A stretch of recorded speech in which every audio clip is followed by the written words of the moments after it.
J'ai pas entendu. Amen. Amen.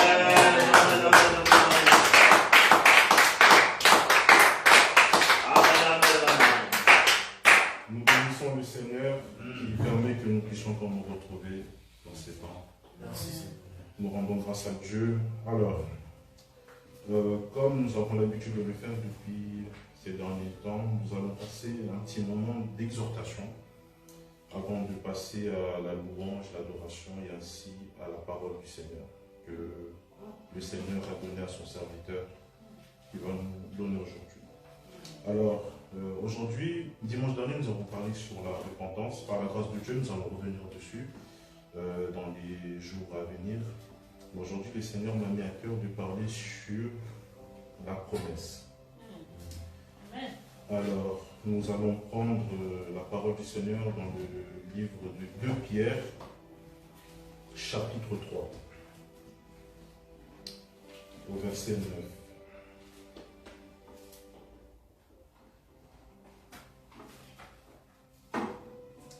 C'est bon? Je peux dire? Oui. Et la parole du Seigneur? Amen. Le Seigneur ne tarde pas dans l'accomplissement de la promesse, comme quelques-uns le croient. Mais il use de patience envers vous, ne voulant pas qu'aucun périsse, mais voulant que tous arrivent à la repentance. Le jour du Seigneur viendra comme un voleur. En ce jour, les cieux passeront avec fracas, les éléments embrassés se dissoudront, et la terre avec les œuvres qu'elle renferme seront consumées. Je rends grâce à Dieu parce que moi je voulais m'arrêter au verset 9, mais je vois que le verset 10 est aussi intéressant. Je rends grâce à Dieu. Alors, j'ai dit que nous allons parler de la promesse, mais dans ce verset, vous verrez qu'il y a aussi la repentance qui est dedans, mais ce n'est pas ça qui va m'intéresser aujourd'hui. Aujourd'hui, je vais parler de la promesse, bien aimé, parce qu'il y a une chose qui est sûre, c'est que le Seigneur a beaucoup de promesses dans nos vies, et ces promesses sont toutes rassemblées dans ce livre que nous lisons, qui est la Bible, qui n'est d'autre que la parole de Dieu. Vous savez, lorsque nos parents, nos proches nous promettent quelque chose, qu'est-ce qui se passe? Surtout quand nous sommes enfants, nous croyons à cette promesse-là. Nous tenons ferme à cette promesse parce que nous savons que nos parents peuvent le réaliser. Nous savons que nos oncles, nos tantes peuvent le réaliser. Surtout si nous savons que ces personnes-là ont une bonne situation financière, nous croyons à cette promesse-là. Mais nous oublions que nos proches, nos parents sont limités en temps, en espace, en toutes choses. Ils sont limités en vie parce que aujourd'hui, peut-être un oncle peut te promettre une succession, un héritage, et demain, il n'est plus. Et tu verras surtout dans notre communauté africaine que ton oncle peut te promettre quelque chose, mais à sa mort, tout va changer parce qu'il ne va pas laisser un testament. Et nous savons qu'il y a un homme qui a laissé un testament. Et c'est le Seigneur Jésus-Christ. Et son testament, bien aimé, n'est pas un testament fait par les hommes. C'est le véritable testament. Là où est rassemblé, où est renfermé toutes les promesses de nos vies. Sachez, bien aimé, que nos promesses, les promesses que Dieu a faites pour nous ne sont pas attachées à la terre. Ce ne sont pas des promesses liées aux choses que nous voyons.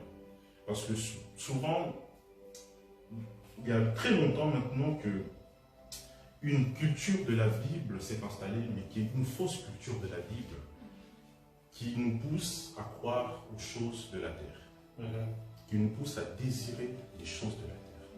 Or, il n'en est pas de la vraie culture de la Bible. Parce que, en tant qu'enfants de Dieu, nous ne pouvons pas espérer aux choses de la terre. Nous ne pouvons pas croire aux choses de la terre, bien aimé. Vous verrez que nous allons placer toute notre confiance pour l'obtention, je ne sais pas, du permis, pour l'obtention d'un travail, pour l'obtention même du mariage, bien aimé. La promesse de Dieu n'est pas attachée à ces choses-là. Ce que je vais dire par là, c'est que, parce qu'il y a un chapitre que j'aime beaucoup, c'est le chapitre 6 dans le livre de Matthieu, qui nous dit que les païens ont ces choses sans forcément le demander. Ça ne veut pas dire que si ces choses-là arrivent dans nos vies, nous ne pouvons pas rendre grâce à Dieu. Nous rendons grâce à Dieu, même pour l'eau que nous ouvrons dans le robinet, que nous buvons, nous rendons grâce à Dieu pour cela. C'est normal, bien aimé. Mais nous ne pouvons pas attacher notre espérance, notre foi à ces choses-là. Voilà. C'est pourquoi nous allons prendre un chapitre que j'aime bien aussi, un verset plutôt dans... Il s'agit de la femme courbée. J'espère que vous connaissez cette histoire. Dans le livre de Luc, verset 13. C'est une portion qui est très intéressante. Luc 13, du 10 à 17. Nous allons seulement prendre quelques minutes pour parler des promesses. Luc 13, je lis le verset 10. Oui. Jésus lui dit, celui qui est baigné n'a besoin... Non. 13, 10. 13, Jésus enseignait dans un tableau, c'est ça? Oui. Ah non, merci, c'est dans Jean. Pardon.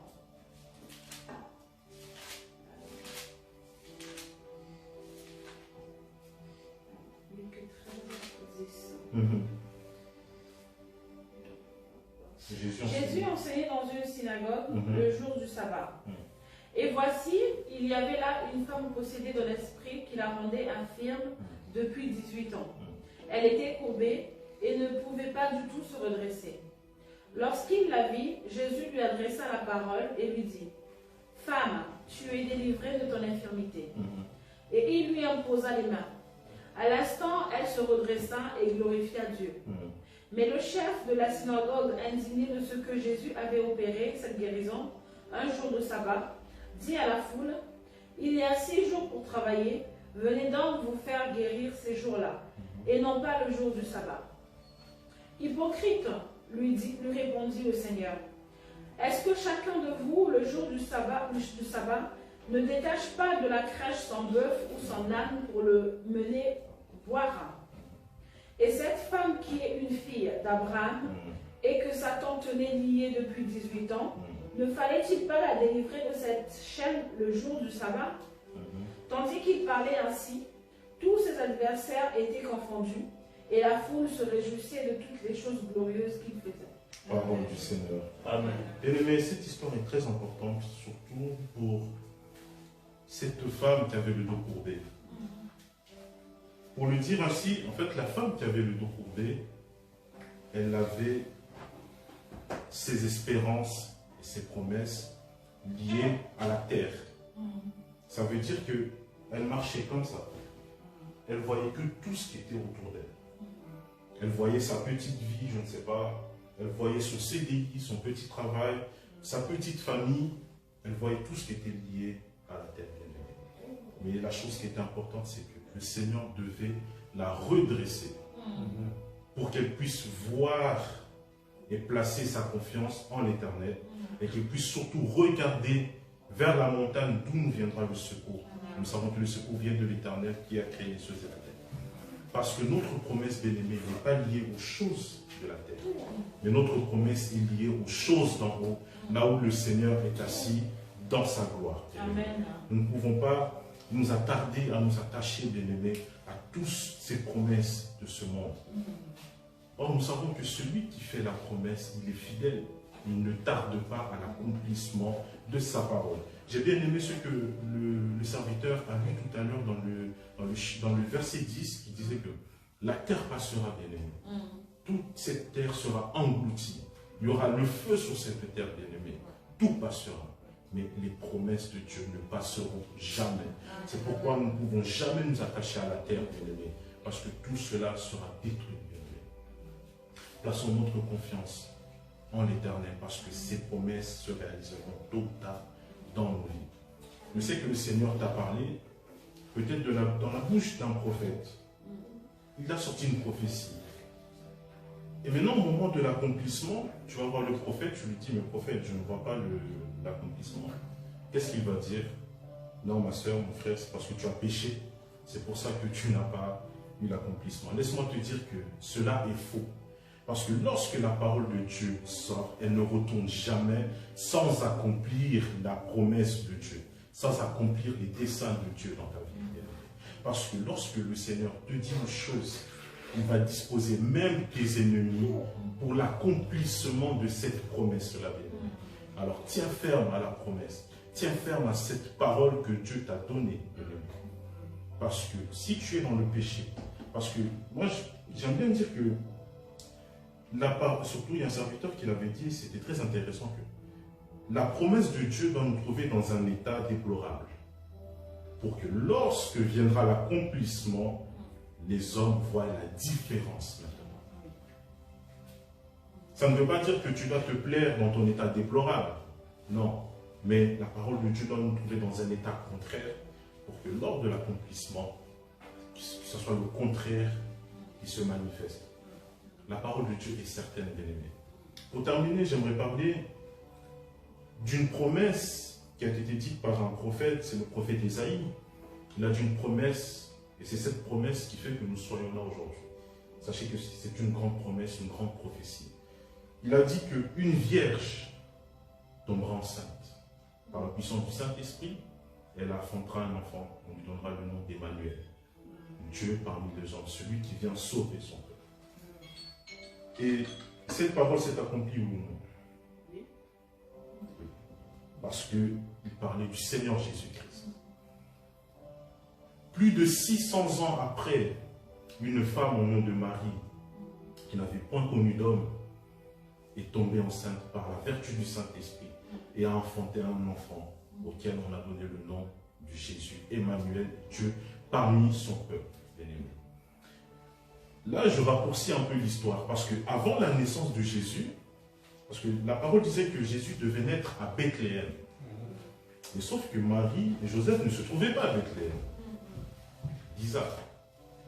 Quand je dis que le Seigneur, s'il va accomplir quelque chose dans ta vie, il va même disposer tes ennemis à l'accomplissement de sa parole.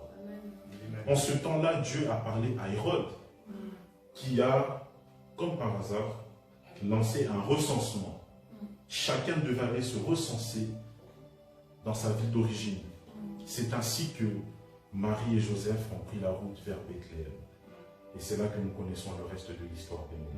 C'est pour dire que lorsque le Seigneur a une promesse pour toi, il va tout mettre en œuvre.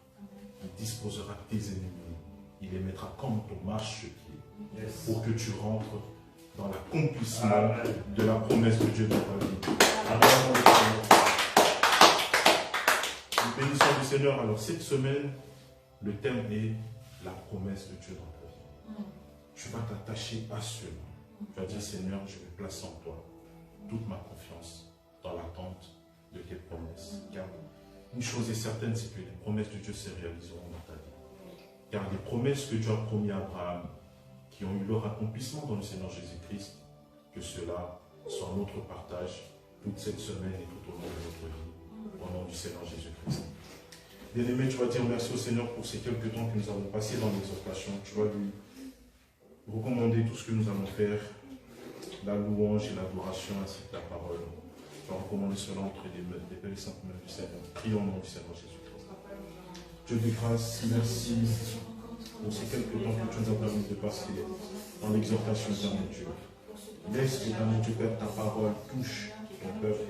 Laisse que cette parole éternelle Dieu Père touche un enfant, ton enfant Dieu Père, qui s'attend à toi éternel Dieu. Que tes promesses se réalisent dans nos vies. Car nous savons que comme la pluie et la neige ne retournent pas sans avoir fécondé la terre, il est de même ta parole éternelle Dieu qui ne retourne son corps sans avoir fécondé dans nos vies, sans avoir accompli des desseins dans nos vies éternelle Dieu. Alors agis puissamment dans nos vies. Te bénissons, nous te recommandons tous ces temps que nous allons passer dans ta présence, dans l'adoration et dans la louange. Père, dispose, mon cœur dispose, éternel Dieu, de toutes choses. Que ton esprit, éternel Dieu, quand tu sais dans Jésus. Merci pour cette entrée. Merci pour cette entrée. Merci Seigneur pour cet temps.